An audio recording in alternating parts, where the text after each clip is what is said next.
Hey everyone, and welcome back to our meta breakdown. If you have been struggling to climb the rank ladder, you are in the right place. We are diving into the Mobile Legends meta for August 2025, and these three heroes are absolutely dominating the game right now.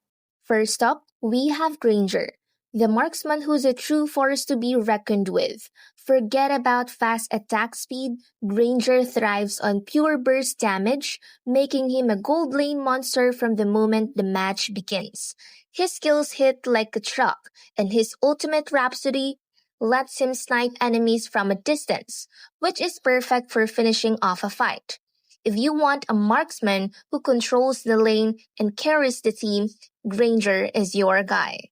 Next on our list is the XP lane bruiser Lucas. This hero is a durable fighter with a kit that's all about getting into the enemy's backline and staying there.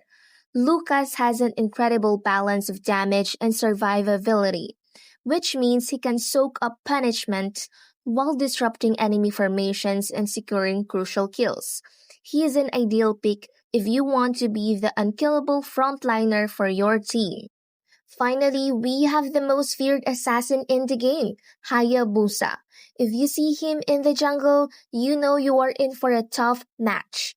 Hayabusa is all about insane mobility and burst damage. His quad shadow ability makes him impossible to catch, and his ultimate Ouija Shadow Kill can instantly delete any squishy hero from a team fight. Hayabusa's high ban rate is all the proof you need that he is a top tier threat you either need to master or fear. So there you have it, Ranger, Lucas, and Hayabusa. Give these three heroes a try in your next ranked game and you'll definitely feel the difference. Good luck out there!